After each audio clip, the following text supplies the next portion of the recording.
Hi, everybody. Thanks for joining us. This is Marjorie Waldo, the CEO at Arts Garage, and I'm here in my home on a Zoom call with two of my favorite people. I have Michael McCurdy and Honey Cuddles from the band Moonlight Thief. Thanks for joining me. Thank you for Really having us. happy to be here.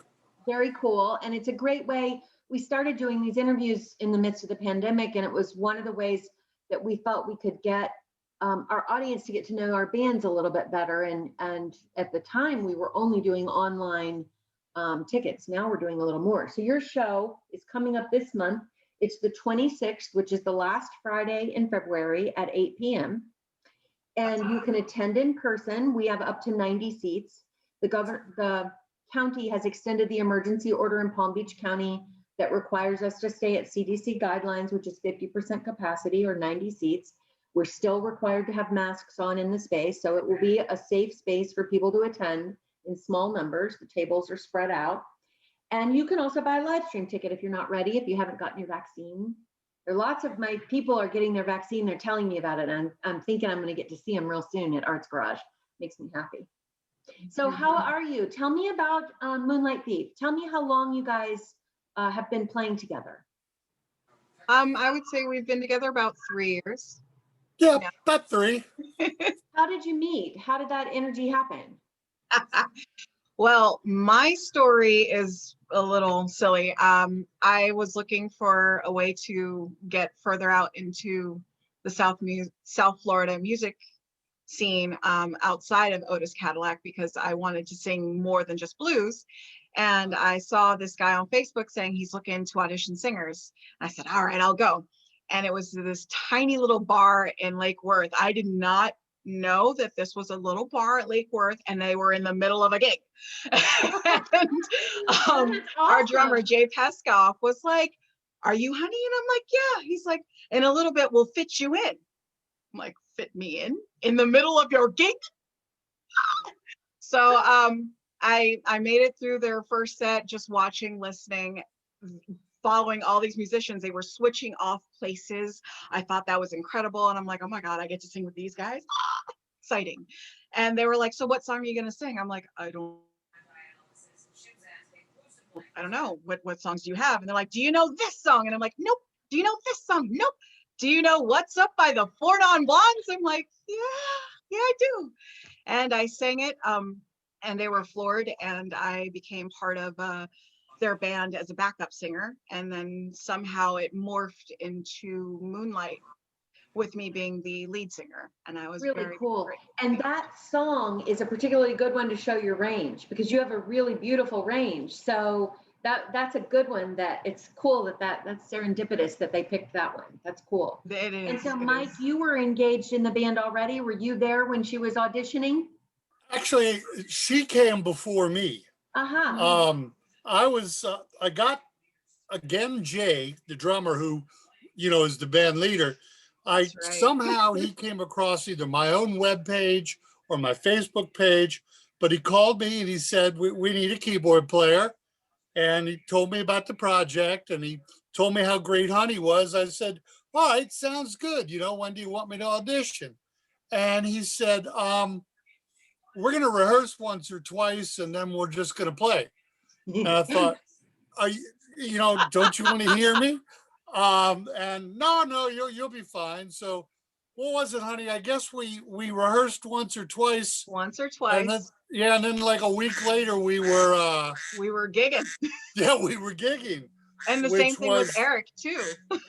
Yeah, Eric came in at the same time as you. That's right. So gosh, where were we? Were we over in Key Lime, the Key Lime house? Yeah. Yeah, I think it's really an interesting thing to see. Who's quacking? Do one of you? It's not me, I swear. My phone's quacking. Just ignore it. I think that's interesting, but I don't think we want to hear the quacking anymore, Mike. I got the quack stopped. So I think it's really interesting to me as a non-singer. I mean, I played a little piano, took lessons. My parents would be very disappointed.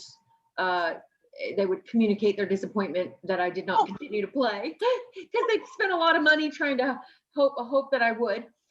I will tell you that once my kids leave the house, I want to get a keyboard and see if I can get some of my interest back again. But I find it very interesting how talented people find this synergy and come together sort of magically. I mean, it really is. I mean, I want to share the story of how I met you, honey. I want to talk about that because so we have a really beautiful staff at Arts Garage, and feels very much like my extended family. And we have a staff party every year in December to celebrate the holidays. And my staff, not me, love karaoke. I hate it. I hate it, and I do it for them every time because they love it, determined to do it. They figured out how to do it on their own so that we have the equipment and they don't have to hire anybody because they know I won't spend any money on it anymore because I hate it. It's all very selfish because I sound terrible. But anyway, so we hired Zach, your partner, to do our karaoke party, and you came with him to help sort of energize the crowd and whatever. So I recognized you from being the backup singer, one of the backup singers in Otis Cadillac show. And Zach, who's madly in love with you, it appears to be mutual, just sung your praises, pun intended, during the karaoke thing, and said, you should sing that, get them started. Everybody was nervous, so honey would sing a little bit. And so I heard her voice, and I was like, So I convinced her, I went up to her and asked her on the side kind of to sing a song for us. And I don't remember what you sang, but you blew us all away. So before honey left the room, I had given her my business card and said, let me book your band. So that's how we met. And I think that serendipitous thing, South Florida is this really neat place for music. And absolutely. See people finding each other. It's sort of a magnet thing. You see everybody brought together and it's really fun. Absolutely. Really absolutely. Cool. I remember that clearly and I was nervous. I'm always nervous. You shouldn't be, you're so talented, but maybe that's what helps you. I think sometimes that being self-aware is a curse and a blessing, because when you're self-aware, it makes you keep striving to be better, and you're constantly assessing your own abilities. And I think that's kind of good because it keeps you shooting for the sky. So absolutely. I'll tell you what, your voice is not one that you should feel nervous about. So you both sing. Mike, you sing, yes. And yes. You play the keyboard. And you guys, the title of the show I think is so cute, is Moonlight Thief Works It in the Moonlight. And your tagline was grabbing your soul and stealing the funk. So I dig what you do on the stage because you really do engage your audience. So talk about how you feel about the listener, about what you want the listener to get out of the experience. Well, what we want the listener to do is just to take in the music and have a great time. It's all about enjoying the experience, and whatever the spirit moves them to do, get up and dance, sit there and clap. We just want them to enjoy it. And we want to make sure that we, if you have a room for 100 people with, 100 different tastes, we want to make sure everyone in that room heard at least one thing that night that they could relate to or that made their evening. So I think that's what drives Moonlight Thief, and the fact that we're kind of eclectic and that we're really diverse in what we do. I mean, Honey will blow something out of the water, an R&B tune, and then we'll turn around and do Vehicle by the Ides of March. So it's a matter of trying to make sure everybody's heard at least one thing that they went, oh yeah, that makes my night. There's one commonality in every one of these interviews I've gotten to do, and all genres, right? So your genre is billed as R&B, soul, and funk. You do a little bit of everything, but that's the core of your music. Yeah. And I've done interviews with blues performers, jazz performers, Latin performers, and they all say the same thing. They all feed very much off of their audience and wanting their audience to feel connected to something in the performance. It's a really beautiful thing. It's magic. It is absolute magic.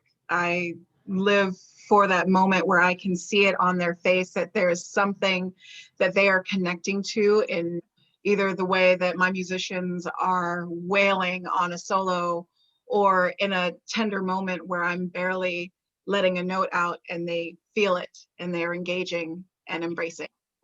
It's especially Yeah, it's important now, isn't it? Absolutely. yeah. Absolutely. It I didn't means mean to more cut you off, now. Mike. No, no, No, no. no. But I think it's really important now. There's a lot of us that need something. There, you know, the political season locally is happening. We just finished a pretty rough election season as a country. There's racial injustice and so much pain. There's just a lot, and I think that now that magic, that connection to each other through this universal thing that is music, is super Yes. important. Yes. Yeah, I And think. go ahead, Mikey. No, go ahead, buddy. Oh no, I was just gonna say, especially thank you, Marjorie, for you and your Oh, team yeah, at the the Arts Arts Garage for creating a space that allows me and my bandmates to feel safe enough to play and invite our friends and family and loved ones. And also not just that, but allowing people to feel safe enough to watch from home. Like, thank you. Like, that means a lot, especially to a musician like us, especially for me, since I haven't gigged in almost a year, because for this entire pandemic, Zach and I decided we would stay home to take care of things here at home and to drive back and forth between Boynton and Daytona to take care of my parents, who gratefully now are in remission from both of their cancers. Oh my God. Have they yeah. gotten their vaccines? They're working on that. It's I'll a keep little my fingers hard, but they're crossed. working on it. So they'll be watching virtually. That's great. Because again, you've created an avenue for them to be able to do that. Well, I So really thank appreciate you saying that. We believe that we matter. We believe that the arts matter, that they Yes. are transformative and that they heal people and bring people Absolutely. together and blur divisive lines between segments of a community. We think it's a really important thing. Now, Mike, Absolutely. these women here are talking over you. You have wanted to say something for like 5 Yeah, minutes. say something, Tell Mikey. us. Oh, no. I want to, what you said earlier. Basically, I think people are tired of being tired. You know, they're just, it's like Sisyphus pushing the rock uphill. You know, you get it almost all the way up there, and then the rascal comes right back down again, and you got to do it again. So, you know, that's really, I think, what's important, and even more why I'm a huge Arts Garage fan. We've Absolutely. taken we've taken the arts out of the schools essentially, especially at the elementary level, and the kids aren't getting what I mean. I won't tell you my age, but let's just say I'm north of 60. Um, they're not getting what I got, you know. And if we can, you know, an institution like the Arts Garage, that gives families an opportunity to bring their kids in and say, hey, you know, come on, man, listen to this. This is stuff, you know, jazz, classical, was spoken word, poetry, whatever, Yes. you know, the wide variety of the arts right now. I think it's the, if you'd say, I think it's the cure to the pandemic of tired of being tired, you know? Yeah. Yeah, and Mhm. I think this is a good point, and I'll tell you something I learned. So if you talk to almost anybody in the venue business, right, they will all tell you the same thing, except for a couple of them. None of us were ready. We didn't have a backup plan. We did not have the equipment or the know-how or the understanding, the legal ramifications of doing live streams, recordings, all of that. So we decided early on to capitalize on our lack of knowledge, to use this as an opportunity, and we got what we needed from our CRA grant in terms of equipment, and then my staff taught themselves what to do and how to do it. In doing this, I think we've created accessibility to the arts that we did not have, that I don't want to lose. Because I can offer, let's say once we're back at full capacity and say I'm selling out 194 seats to see Moonlight Thief or any other show that I put on.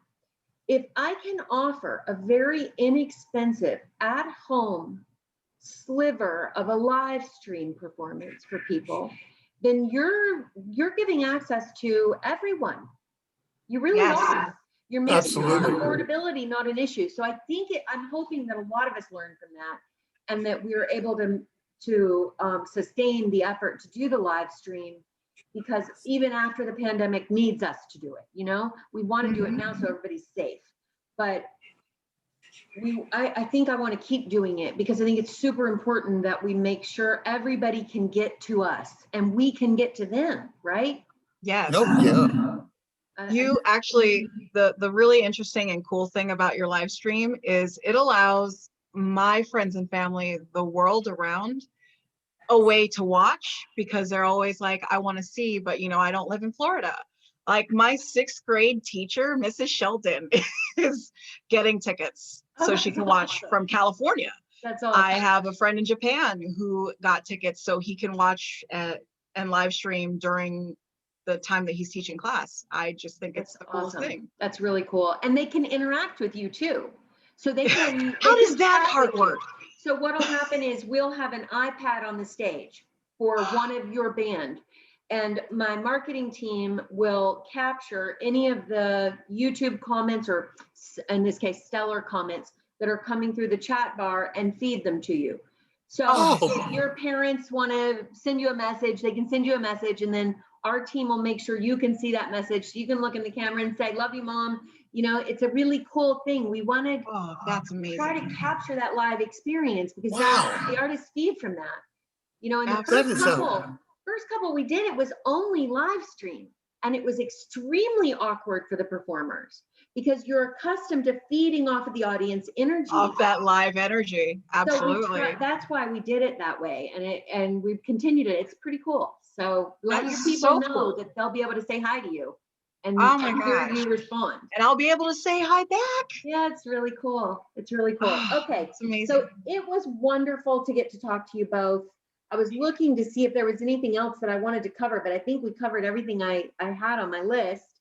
I'm going to say again that your group is playing, Moonlight Thief is playing on February 26th at 8 p.m. We have been selling tickets in person. There are a few left, and there are definitely an endless stream of live stream tickets available, because that's great. Limited. And if I could just share one thing with you. Yes. One of the we've in the last couple rehearsals, we've been talking about what could we do to make this a little bit more special. Last time we played the Arts Garage, we sold it out, and the evening it screamed, and we thought, okay, we want to do something different. And it dawned on Bobby, the guitar player. Bobby Verestro. Yep, Bobby Verestro. It dawned on him that, he brought up the point at rehearsal and said, hey guys, people aren't traveling. We ought to take them somewhere. So we looked at our set list, the show we were putting together, and Bobby came up with the idea, to give 100% total credit to him.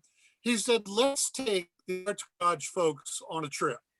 Let's travel virtually, so to speak, through our music. So just so you know, we're going to open the first third of the show. We're going to take them down to Havana and to New Orleans, and we're going to feature that how would you say, flavor of music. From there, we're going to Chi-Town and going to Motown and R&B, and then the last phase of it will be good old-fashioned American classic rock and roll. A little stop wherever you find it.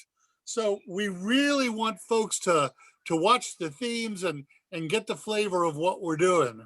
Oh, that's awesome. That's really cool. I love that. And a virtual trip, because I will tell you what, I sure would like to take one. I am ready. I'm ready to travel again. I miss it.